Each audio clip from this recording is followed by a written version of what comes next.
राजाओं की दूसरी पुस्तक अध्याय 15। राजाओं की दूसरी पुस्तक अध्याय 15। इस्राएल के राजा यरोबाम के 27वें वर्ष में यहूदा के राजा अमस्याह का पुत्र अजर्याह राजा हुआ। जब वह राज्य करने लगा तब 16 वर्ष का था और यरूशलेम में 52 वर्ष राज्य करता रहा। और उसकी माता का नाम यकोल्याह था, जो यरूशलेम की थी। जैसे उसका पिता अमस्याह किया करता था, जो यहोवा की दृष्टि में ठीक था, वैसे ही वह भी करता था। तो भी ऊंचे स्थान गिराए न गए। प्रजा के लोग उस समय भी उन पर बलि चढ़ाते और धूप जलाते रहे। यहोवा ने उस राजा को ऐसा मारा कि वह मरने के दिन तक कोढ़ी रहा और अलग एक घर में रहता था। और योताम नाम राजपुत्र उसके घराने के काम पर अधिकारी देश के लोगों का न्याय करता था। अजर्याह के और सब काम जो उसने किए, वह क्या यहूदा के राजाओं के इतिहास की पुस्तक में लिखे नहीं है? निदान अजर्याह अपने पुरखाओं के संग सो गया और उसको दाऊदपुर में उसके पुरखाओं के बीच मिट्टी दी गई और उसका पुत्र योताम उसके स्थान पर राज्य करने लगा। यहूदा के राजा अजर्याह के 38वें वर्ष में यरोबाम का पुत्र जकर्याह इस्राएल पर शोम्रोन में राज्य करने लगा और 6 महीने राज्य किया। उसने अपने पुरखाओं की न्याय वह किया जो यहोवा की दृष्टि में बुरा, अर्थात नबात के पुत्र यरोबाम जिसने इस्राएल से पाप करवाया था, उसके पापों के अनुसार वह करता रहा और उनसे वह अलग न हुआ।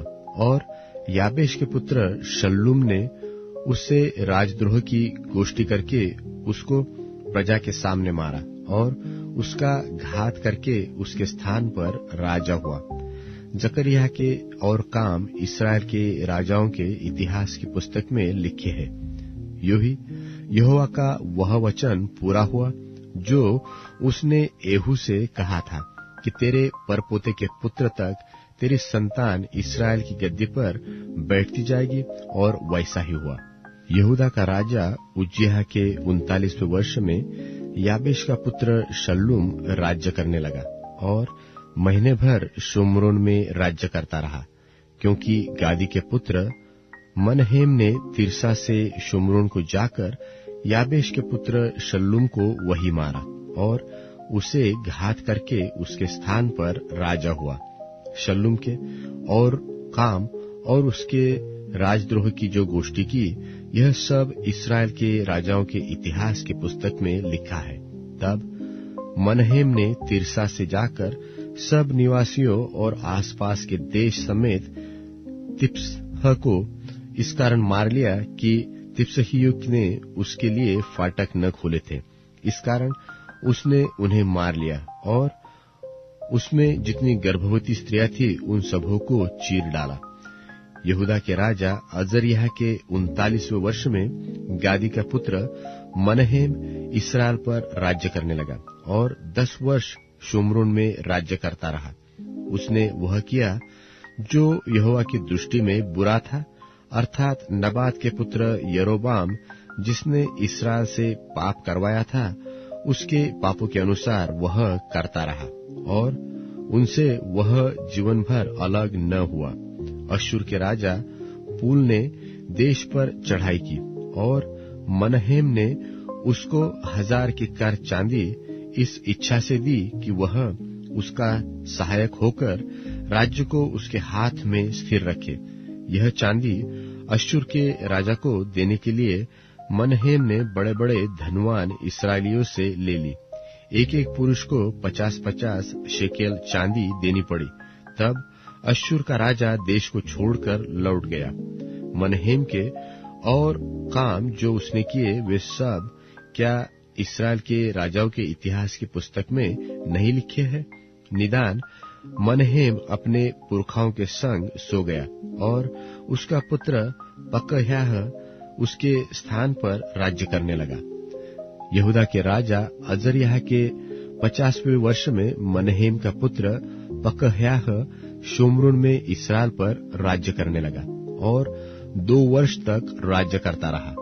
उसने वह किया जो यहोवा की दृष्टि में बुरा, अर्थात नबात के पुत्र यरोबाम जिसने इसराइल से पाप करवाया था, उसके पापों के अनुसार वह करता रहा और उनसे वह अलग न हुआ।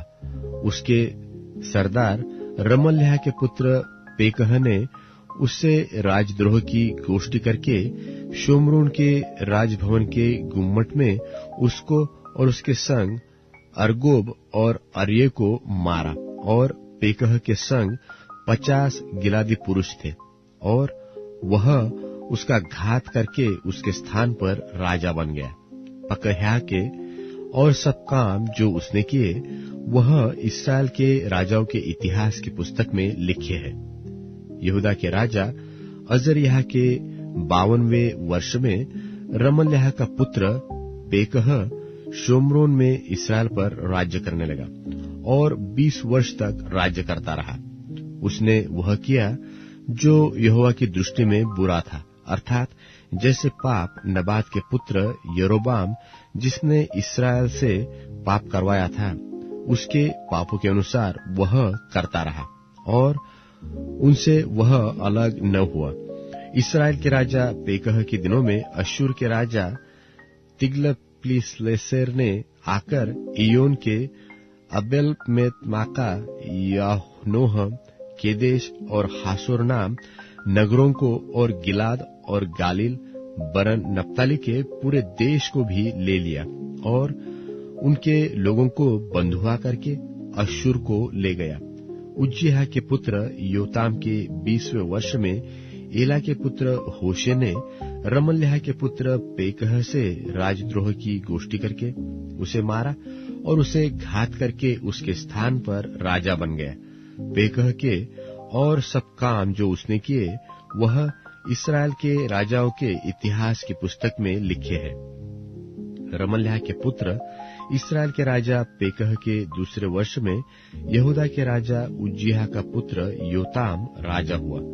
जब वह राज्य करने लगा तब 25 वर्ष का था और यरूशलेम में 16 वर्ष तक राज्य करता रहा और उसकी माता का नाम यरूशा था, वही सादोक की बेटी थी। उसने वह किया जो यहोवा की दृष्टि में ठीक था, अर्थात जैसा उसके पिता उज्जियाह ने किया था, ठीक वैसा ही उसने भी किया। तो भी ऊंचे स्थान गिराए न गए। प्रजा के लोग उन पर उस समय भी बलि चढ़ाते और धूप जलाते रहे।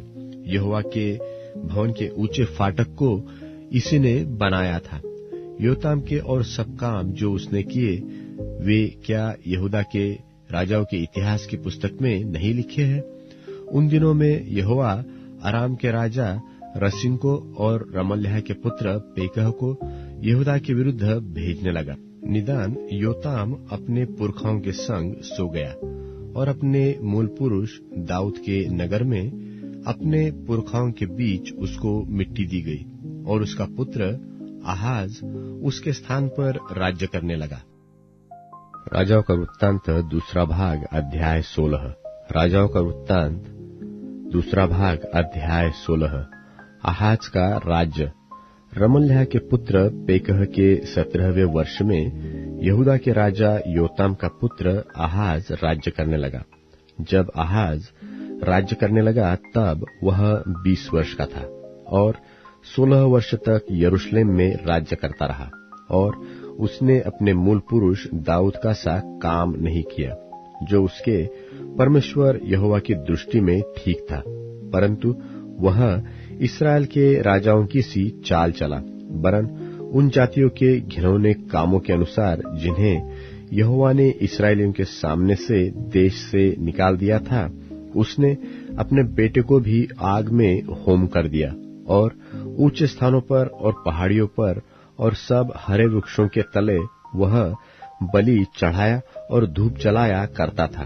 तब अराम के राजा रसीन और रमल्याह के पुत्र इसराइल के राजा पेकह ने लड़ने के लिए यरूशलेम पर चढ़ाई की और उन्होंने आहाज को घेर लिया, परंतु युद्ध करके उनसे कुछ बन न पड़ा। उस समय अराम के राजा रसीन ने एलत को अराम के वश में करके यहूदियों को वहां से निकाल दिया। तब अरामी लोग एलत को गए और आज के दिन तक वहां रहते हैं। और आहाज ने एक दूत भेजकर अश्शूर के राजा तिग्लत-पिलेसेर से कहा कि मुझे अपना दास वरन बेटा जानकर चढ़ाई कर और मुझे अराम के राजा और इस्राएल के राजा के हाथ से बचा जो मेरे विरुद्ध उठे हैं। और आहाज ने यहोवा के भवन में और राजभवन के भंडारों में जितना सोना चांदी मिला उसे अश्शूर के राजा के पास भेंट करके भेज दिया। उसकी मानकर अश्शूर के राजा ने दमिश्क पर चढ़ाई की और उसे लेकर उसके लोगों को बंधुआ करके कीर को ले गया और रसीन को मार डाला। तब राजा आहाज अश्शूर के राजा तिग्लत-पिलेसेर से भेंट करने के लिए दमिश्क को गया और वहां की वेदी देखकर उसकी सब बनावट के अनुसार उसका नक्शा उरिय्याह याजक के पास नमूना करके भेज दिया। और ठीक इसी नमूने के अनुसार जिसे राजा आहाज ने दमिश्क से भेजा था, उरिय्याह याजक ने राजा आहाज के दमिश्क से आने तक एक वेदी बना दी। जब राजा दमिश्क से आया तब उसने उस वेदी को देखा और उसके निकट जाकर उस पर बलि चढ़ाए। उसी वेदी पर उसने अपना होम बलि और अन्न बलि जलाया और अर्घ दिया और मेल बलियों का लोहू छिड़क दिया। और पीतल की जो वेदी यहोवा के सामने रहती थी उसको उसने भवन के सामने से अर्थात अपनी वेदी और यहोवा के भवन के बीच से हटाकर उस वेदी की उत्तर की ओर रख दिया।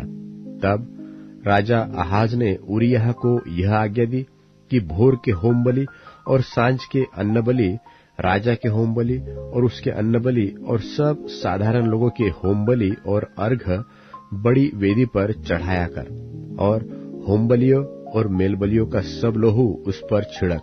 और पीतल की वेदी के विषय में मैं विचार करूंगा। राजा आहाज की इस आज्ञा के अनुसार उज्जियाह याजक ने किया।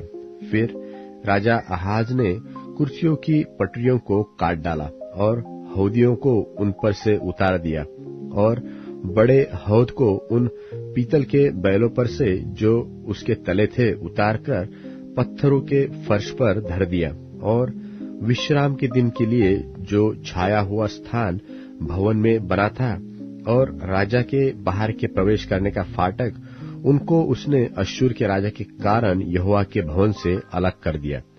आहाज के और काम जो उसने किए वे क्या यहूदा के राजाओं के इतिहास की पुस्तक में नहीं लिखे हैं?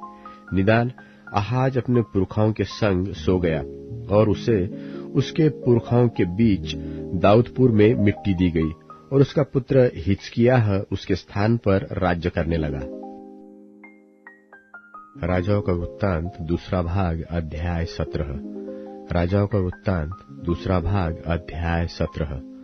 होशे का राज्य और इस्राएली राज्य का टूट जाना। यहूदा के राजा आहाज के 12वें वर्ष में एला का पुत्र होशे शोम्रोन में इस्राएल पर राज्य करने लगा और 9 वर्ष तक राज्य करता रहा।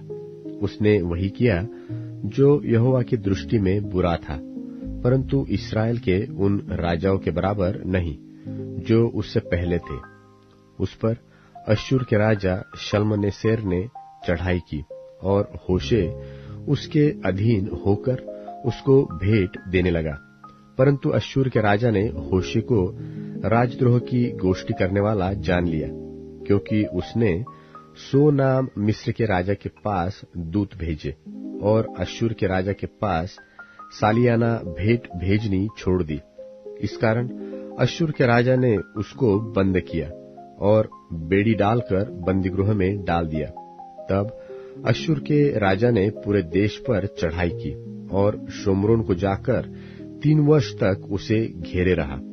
होशे के 9वें वर्ष में अश्शूर के राजा ने शोम्रोन को ले लिया और इस्राएलियों को अश्शूर में ले जाकर हलह में और गोजान की नदी हाबोर के पास और मादियों के नगरों में बसाया। इस कारण यह कारण है कि यद्यपि इस्राएलियों का परमेश्वर यहोवा उनको मिस्र के राजा फिरौन के हाथ से छुड़ाकर मिस्र देश से निकाल लाया था, तो भी उन्होंने उसके विरुद्ध पाप किया और पराये देवताओं का भय माना। और जिन जातियों को यहोवा ने इस्राएलियों के सामने से देश से निकाल दिया था, उनकी रीति पर और अपने राजाओं की चलाई हुई रीतियों पर चलते रहे। और इस्राएलियों ने कपट करके अपने परमेश्वर यहोवा के विरुद्ध अनुचित काम किए, अर्थात पहरुओं के घुम्मट से लेकर गढ़वाले नगर तक अपनी सारी बस्तियों में ऊंचे स्थान बना लिए और सब ऊंची पहाड़ियों पर और सब हरे वृक्षों के तले लाठे और अशेरा खड़े कर दिए। और ऐसे ऊंचे स्थानों में उन जातियों की नाई जिनको यहोवा ने उनके सामने से निकाल दिया था, धूप जलाया और यहोवा को क्रोध दिलाने के योग्य बुरे काम किए और मूर्तों की उपासना की, जिसके विषय यहोवा ने उनसे कहा था कि तुम यह काम न करना। तो भी यहोवा ने सब भविष्यवक्ताओं और सब दर्शियों के द्वारा इस्राएल और यहूदा को यह कहकर चिताया था कि अपनी बुरी चाल छोड़कर उस सारी व्यवस्था के अनुसार जो मैंने तुम्हारे पुरखाओं को दी थी और अपने दास भविष्यवक्ताओं के हाथ तुम्हारे पास पहुंचाई है, मेरी आज्ञाओं और विधियों को माना करो।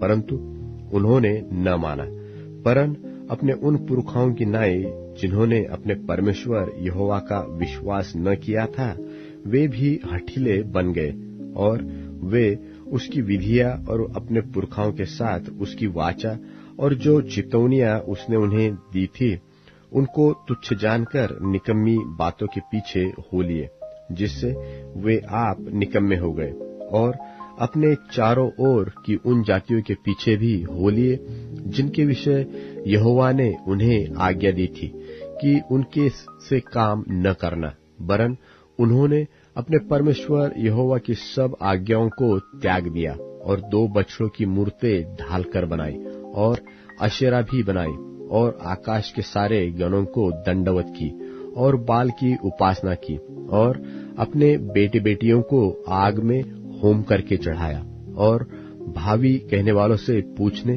और टोना करने लगे। और जो यहोवा की दृष्टि में बुरा था, जिससे वह क्रोधित भी होता है, उसके करने को अपनी इच्छा से बिक गए। इस कारण यहोवा इस्राएल से अति क्रोधित हुआ और उन्हें अपने सामने से उसने दूर कर दिया। यहूदा का गोत्र छोड़ और कोई न बचा रहा। यहूदा ने भी अपने परमेश्वर यहोवा की आज्ञाएं न मानी, वरन जो विधियां इस्राएल ने चलाई थी उन पर चलने लगे। तब यहोवा ने इस्राएल की सारी संतान को छोड़कर उनको दुख दिया और लूटने वालों के हाथ कर दिया और अंत में उन्हें अपने सामने से निकाल दिया। उसने इस्राएल को तो दाऊद के घराने के हाथ से छीन लिया और उन्होंने नबात के पुत्र यारोबाम को अपना राजा बनाया और यारोबाम ने इस्राएल को यहोवा के पीछे चलने से दूर खींचकर उनसे बड़ा पाप कराया। सो जैसे पाप यारोबाम ने किए थे, वैसे ही पाप इस्राएल भी करते रहे और उनसे अलग न हुए। अंत में यहोवा ने इस्राएल को अपने सामने से दूर कर दिया, जैसे कि उसने अपने सब दास भविष्यवक्ताओं के द्वारा कहा था। इस प्रकार इस्राएल अपने देश से निकलकर अश्शूर को पहुंचाया गया, जहां वह आज के दिन तक रहता है। इस्राएल के देश में अन्य जाति वालों का बसाया जाना। और अश्शूर के राजा ने बाबेल, कूता, अबवाहमात और सपवैम नगरों से लोगों को लाकर इस्राएलियों के स्थान पर शोम्रोन के नगरों में बसाया। सो वे शोम्रोन के अधिकारी होकर उसके नगरों में रहने लगे। जब वे वहां पहले पहल रहने लगे, तब यहोवा का भय न मानते थे। इस कारण यहोवा ने उनके बीच सिंह भेजे, जो उनको मार डालने लगे।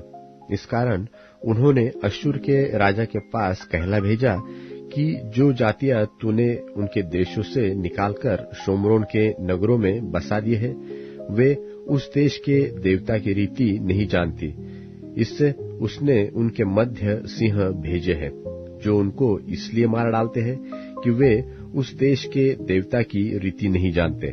तब अश्शूर के राजा ने आज्ञा दी कि जिन याजकों को तुम उस देश से ले आए उनमें से एक को वहां पहुंचा दो, और वह वहां जाकर रहे, और वह उनको उस देश के देवता की रीति सिखाए। तब जो याजक शोम्रोन से निकाले गए थे उनमें से एक जाकर बेतेल में रहने लगा और उनको सिखाने लगा कि यहोवा का भय किस रीति से मानना चाहिए। तभी एक एक जाति के लोगों ने अपने अपने निज देवता बनाकर अपने अपने बसाए हुए नगर में उन ऊंचे स्थानों के भवनों में रखा जो शोम्रोनियों ने बसाए थे। बाबेल के मनुष्यों ने तो सुक्कोत बनोत को, कूत के मनुष्यों ने निर्गल को, हमात के मनुष्यों ने अशीमा को, और अबियों ने निभज और तरताक को स्थापित किया। और सतपोनी लोग अपने बेटों को अद्रमेलेक और अन्नमेलेक नाम सपवैम के देवताओं के लिए होम करके चढ़ाने लगे। वे यहोवा का भय मानते तो थे, परंतु सब प्रकार के लोगों में से ऊंचे स्थानों के याजक भी ठहरा देते थे, जो ऊंचे स्थानों के भवनों में उनके लिए बलि करते थे। वे यहोवा का भय मानते तो थे, परंतु उन जातियों की रीति पर जिनके बीच से वे निकाले गए थे अपने अपने देवताओं की भी उपासना करते रहे। आज के दिन तक वे अपनी पहली रीतियों पर चलते हैं। वे यहोवा का भय नहीं मानते, न तो अपनी विधियों और नियमों पर, और न उस व्यवस्था और आज्ञा के अनुसार चलते हैं जो यहोवा ने याकूब की संतान को दी थी, जिसका नाम उसने इस्राएल रखा था। उनसे यहोवा ने वाचा बांधकर उन्हें यह आज्ञा दी कि तुम पराये देवताओं का भय न मानना, और न उन्हें दंडवत करना, और न उनकी उपासना करना, और न उनको बलि चढ़ाना, परंतु यहोवा जो तुमको बड़े बल और बढ़ाई हुई भुजा के द्वारा मिस्र देश से निकाल ले आया है, तुम उसी का भय मानना, उसी को दंडवत करना और उसी को बलि चढ़ाना। और उसने जो जो विधियां और नियम और जो व्यवस्था और आज्ञाएं तुम्हारे लिए लिखी, उन्हें तुम सदा चौकसी से मानते रहो, और पराये देवताओं का भय न मानना, और जो वाचा मैंने तुम्हारे साथ बांधी है उसे न भूलना, और पराये देवताओं का भय न मानना, केवल अपने परमेश्वर यहोवा का भय मानना। वही तुमको तुम्हारे सब शत्रुओं के हाथ से बचाएगा। तो भी उन्होंने न माना, परंतु वे अपनी पहली रीति के अनुसार करते रहे। अतएव वे जातियां यहोवा का भय मानती तो थी, परंतु अपनी खुदी हुई मूर्तों की उपासना भी करती रही, और जैसे वे करते थे वैसे ही उनके बेटे पोते भी आज के दिन तक करते हैं। प्रेरितों के कामों का वर्णन 21वां अध्याय। जब हमने उनसे अलग होकर जहाज खोला तो सीधे मार्ग से कोस में आए, और दूसरे दिन रूदुस में, और वहां से पतरा में, और एक जहाज फिनीके को जाता हुआ मिला, और उस पर चढ़कर उसे खोल दिया। जब कुप्रुस दिखाई दिया तो हमने उसे बाएं हाथ छोड़ा और सूरिया को चलकर सूर में उतरे, क्योंकि वहां जहाज का बोझ उतारना था। और चेलों को पाकर हम वहां 7 दिन तक रहे। उन्होंने आत्मा के सिखाए पौलुस से कहा कि यरूशलेम में पांव न रखना। जब वे दिन पूरे हो गए तो हम वहां से चल दिए, और सब ने स्त्रियों और बालकों समेत हमें नगर के बाहर तक पहुंचाया, और हमने किनारे पर घुटने टेक कर प्रार्थना की। तब एक दूसरे से विदा होकर हम तो जहाज पर चढ़े, और वे अपने अपने घर लौट गए। तब हम सूर से जल यात्रा पूरी करके पतुली मयीस में पहुंचे, और भाइयों को नमस्कार करके उनके साथ एक दिन रहे। दूसरे दिन हम वहां से चलकर कैसरिया में आए, और फिलिप्पुस सुसमाचार प्रचारक के घर में, जो 7 में से एक था, जाकर उसके यहाँ रहे। उसकी 4 कुंवारी पुत्रियां थीं, जो भविष्यवाणी करती थीं। जब हम वहां बहुत दिन रह चुके तो अगबुस नाम एक भविष्यद्वक्ता यहूदिया से आया। उसने हमारे पास आकर पौलुस का पटका लिया और अपने हाथ पांव बांधकर कहा, पवित्र आत्मा यह कहता है कि जिस मनुष्य का यह पटका है उसको यरूशलेम में यहूदी इसी रीति से बांधेंगे और अन्य जातियों के हाथ में सौंपेंगे। जब ये बातें सुनी तो हम और वहां के लोगों ने उससे विनती की कि यरूशलेम को न जाए, परंतु पौलुस ने उत्तर दिया कि तुम क्या करते हो कि रो रो कर मेरा मन तोड़ते हो। मैं तो प्रभु यीशु के नाम के लिए यरूशलेम में न केवल बांधे जाने ही के लिए वरन मरने के लिए भी तैयार हूं। जब उसने न माना तो हम यह कहकर चुप हो गए कि प्रभु की इच्छा पूरी हो। उन दिनों के बाद हम बांध छांद कर यरूशलेम को चल दिए। कैसरिया के भी कितने चेले हमारे साथ हो लिए और मनासोन नाम कुप्रुस के एक पुराने चेले को साथ ले आए कि हम उसके यहाँ टिके। जब हम यरूशलेम में पहुंचे तो भाई बड़े आनंद के साथ हमसे मिले। दूसरे दिन पौलुस हमें लेकर याकूब के पास गया, जहां सब प्राचीन इकट्ठे थे। तब उसने उन्हें नमस्कार करके जो जो काम परमेश्वर ने उसकी सेवकाई के द्वारा अन्य जातियों में किए थे, एक एक करके सब बताया। उन्होंने यह सुनकर परमेश्वर की महिमा की। फिर उससे कहा, हे भाई, तू देखता है कि यहूदियों में से कई हजार ने विश्वास किया है और सब व्यवस्था के लिए धुन लगाए हैं, और उनको तेरे विषय में सिखाया गया है कि तू अन्य जातियों में रहने वाले यहूदियों को मूसा से फिर जाने को सिखाता है और कहता है कि न अपने बच्चों का खतना कराओ और न रीतियों पर चलो। सो क्या किया जाए? लोग अवश्य सुनेंगे कि तू आया है, इसलिए जो हम तुझसे कहते हैं वह कर। हमारे यहाँ 4 मनुष्य हैं जिन्होंने मन्नत मानी है, उन्हें लेकर उनके साथ अपने आप को शुद्ध कर और उनके लिए खर्चा दे कि वे सिर मुड़ाएं। तब सब जान लेंगे कि जो बातें उन्हें तेरे विषय में सिखाई गई उनकी कुछ जड़ नहीं है, परंतु तू आप भी व्यवस्था को मानकर उसके अनुसार चलता है।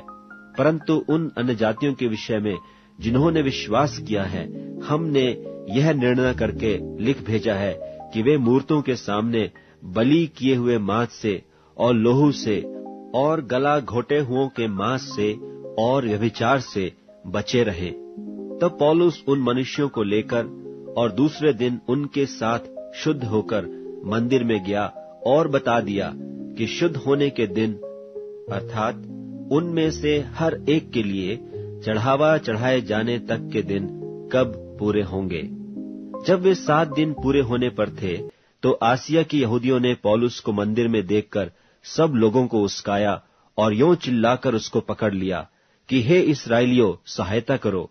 यह वही मनुष्य है जो लोगों के और व्यवस्था के और इस स्थान के विरोध में हर जगह सब लोगों को सिखाता है, यहाँ तक कि यूनानियों को भी मंदिर में लाकर उसने इस पवित्र स्थान को अपवित्र किया है। उन्होंने तो इससे पहले त्रुफिमुस इफिसी को उसके साथ नगर में देखा था और समझते थे कि पौलुस उसे मंदिर में ले आया है। तब सारे नगर में कोलाहल मच गया और लोग दौड़कर इकट्ठे हुए और पौलुस को पकड़कर मंदिर के बाहर घसीट लाए और तुरंत द्वार बंद किए गए। जब वे उसे मार डालना चाहते थे तो पलटन के सरदार को संदेश पहुंचा कि सारे यरूशलेम में कोलाहल मच रहा है। तब वह तुरंत सिपाहियों और सूबेदारों को लेकर उनके पास नीचे दौड़ आया और उन्होंने पलटन के सरदार को और सिपाहियों को देखकर पौलुस को मारने पीटने से हाथ उठाया। तब पलटन के सरदार ने पास आकर